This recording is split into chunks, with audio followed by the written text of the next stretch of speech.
Now, we've been hearing non-stop about the Channel, haven't we? Actually, should that be stop the lorries, though, OK? New Home Office statistics show that there's been a 60% rise year on year in the number of migrants detected at UK ports after being smuggled in vehicles or ferries. In the 3 months of September, 95 were found compared to 60 in the same period the previous year. The number found in the 3 months of September was almost twice as high as the previous quarter, when 56 migrants were detected. But this is just a fraction of the true number, though, isn't it? Why? Well, because they're only the ones that we've actually stopped in the lorries. We've got no idea how many will have come over in the back of lorries, waited for it to pull over at a service station, and then bolted out the back and into Britain. And it isn't just lorries that they're coming on. No, can you imagine being this poor bloke here on your way back from a nice trip to France or somewhere like that, and you heard something rustling around in your roof box? I mean, grief, look how this pans out. You see a chap there in the top of the roof box, can't you? Out he gets, and the police, thankfully, they were actually there. They've been alerted to it. But, yeah, there we are. I mean, remarkable, isn't it? We here at GB News predicted the huge increase in lorry arrivals. Our Home and Security editor, Mark White, went to Calais exclusively for this show a couple of months ago, and he discovered this. You don't have to look far to spot the migrants. They're everywhere here.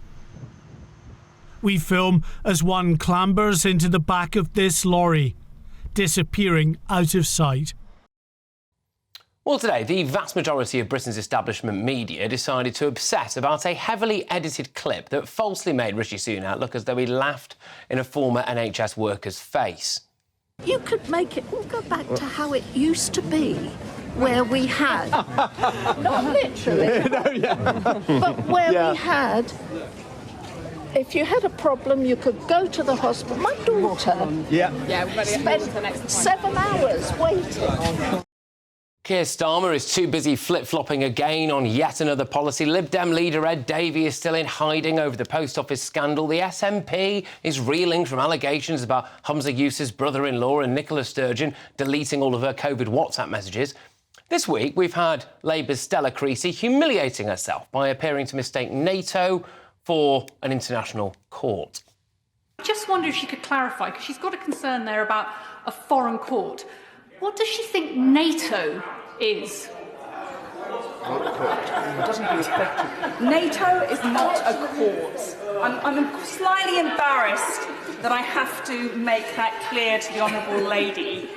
And Theresa Coffey seemingly forgetting that the capital of Rwanda, of course, the country where we are trying to send a handful of Channel migrants. To say I was somewhat astonished by the speech of the shadow Home Secretary, who can't even get the name of the country right, talking about the Kigali government when we're talking about Rwanda. Oh, Jesus. Right, yeah. Look, I know the public care about illegal immigration. I know you care about illegal immigration. The public care about it because it poses a genuine threat to your life, doesn't it? And your way of life, and your tax money. But on the day that it's emerged that there's been a huge surge in illegals using lorries to enter the UK, is anyone in politics or the establishment media actually taking illegal immigration seriously enough?